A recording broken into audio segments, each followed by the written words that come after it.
woke up looking for the broccoli. I keep a horn on me. That come my CIP on.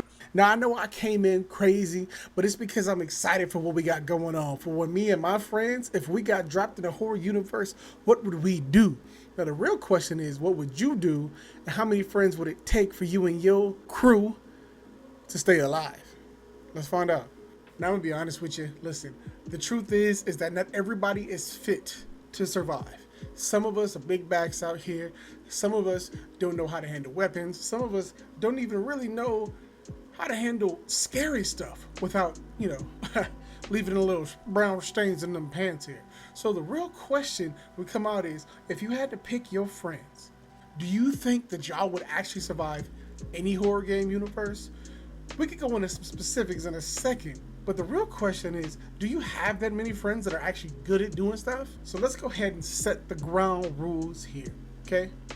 You can bring as many of your friends as you want to, but they all have to have different assignments. They all have to be good at something different, and they all have to contribute in a way that absolutely makes your survival rate go up.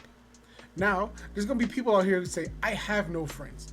So if that's the case, I am so sorry. I'll be your friend, but just because I'm your friend does not mean that we gonna survive together, my boy. Okay, so let me just break this down for you, okay? The reality is that in a horror game setting, there's so many things that can happen. Now we're gonna be real general here, okay?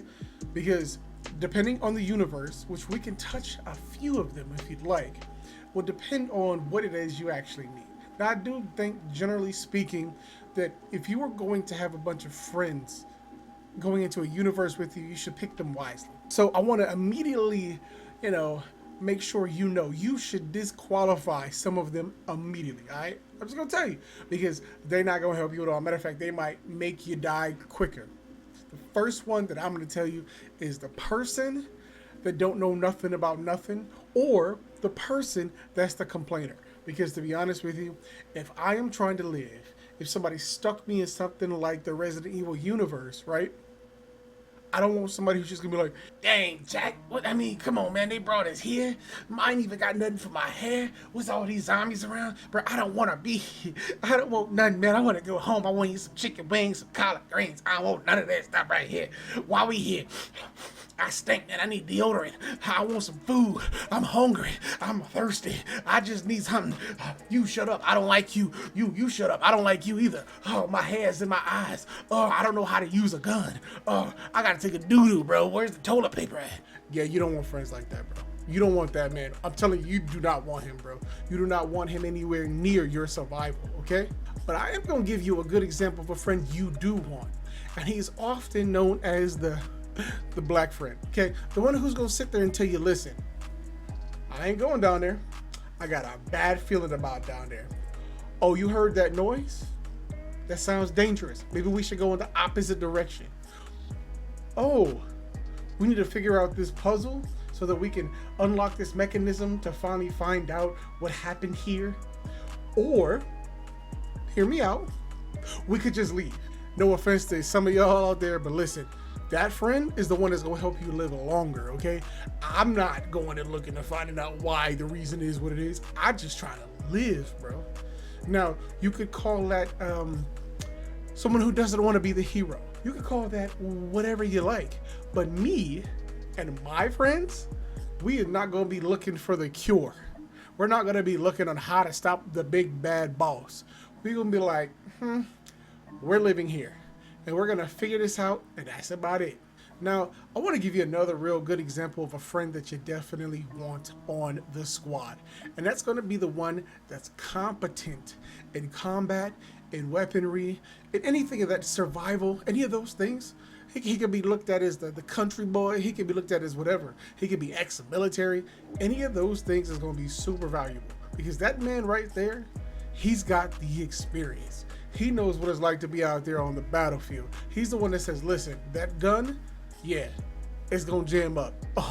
This gun over here, this one is gonna do well. This one has good aim. This one is blah, blah, blah. Like, you need people like that who can actually give you good advice and teach you how to do things. So if you're not proficient with using specific weapons, big weapons, small weapons, or even shooting a weapon in general, they're gonna be the one that helps you survive the longest. The next person that you absolutely do not want in your friend group joining you on this journey is the one that's slowing everybody down. The one that's always looking at stuff off in the distance. The one that's just like looking at things on the ground. The one that's just randomly picking stuff up. The one that's not paying any attention. The one that can be literally sitting there talking to you, not hearing that somebody's sneaking up behind them. That person is absolutely a detriment to your survival. And the moment that he does something stupid like, oh, I wonder what this does over here, you are going to alert whatever it is that's hunting you, and he's probably going to be the first one to go. But what that then does for you is let whatever it is know where you are. You don't want that friend. I promise you, you don't want that. Hey man, did you hear that noise down there? Oh, I think we should go check it out. Listen, man, listen. We can stop this ourselves, okay? We can, listen, I know that he's an unstoppable creature, but if we just use the power of our friendship and a couple bottles of booze, man, I promise you, we can freaking make it through anything, bro. Like, I know that there's like a scary monster, but let's just keep moving forward. That dude, that's the man that's 100% gonna lead you right into a trap. That's also gonna be the man that's gonna lead you right into where all the bad stuff actually is. Okay, like I said earlier, you gotta be that person that goes, let's go in the opposite direction of where the moans and groans and the scary stuff is, bro. Now that I've given a few examples of who you should and shouldn't have on your team, let me hear down in the comment section what friends you bring along with you. Now I got a few in mind that I'm gonna go ahead and say immediately that I would love to have with me. Now listen, if I were stuck in any horror universe, one of the first friends that I would bring along with me is my boy Titan. Okay, this man right here is very calculative. This man thinks a lot. He perceives things, he hears things, he picks up on little cues and little hints and things like that. He's been around the block a little bit. The reason why I would bring this man along is just simply because sometimes having someone who's good at analyzing situations is the best way to guarantee the survival of everybody else, right? And on a list of friends, people that I would enjoy having on my side of living would be my boy Grave Dodger. Now this man right here, you might call him country, you might call him a redneck, but one thing you're not gonna call him is someone who has not experience with weaponry. Okay, like I said earlier, you gotta have that friend that is locked and loaded at all times. And if you don't know, this man right here, he has no issues letting off a few rounds. We're talking about alcohol here. See now I have another friend in mind. Okay, now let's go ahead and let's break it down. We're gonna name this man the Trax man himself. Okay, this man has experience in the medical field, in emergency stuff. So having someone who has that experience, that desire to save someone when they're hurting, when they're bleeding, is going to be so vital. And someone who can just patch things up on the spot, who knows where to stop. Let's say you get, hurt, you get cut, scraped, shot, I don't know, something. Anything that can stop those things is going to be beautiful. And that man knows what he's doing. So that's going to be the next person on my list.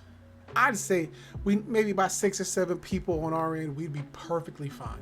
But the question really then goes to, how would you survive? How many people do you think you will need? Some of y'all's gonna need about 30 people. I ain't gonna lie to you right now. Y'all gonna need about 30 people because some of y'all don't know what y'all doing. Some of y'all may only need 3. But I tell you this right now, if you ever have to experience things, make sure the people that you have in your life are prepped and ready to deal with all kinds of scenarios. I know it's got sentimental and it has nothing to do with the horror games, but listen, I hope you have great friends out there that no matter what the scenario, y'all can make it through. Thank you for watching the short video, and I'll see y'all next time.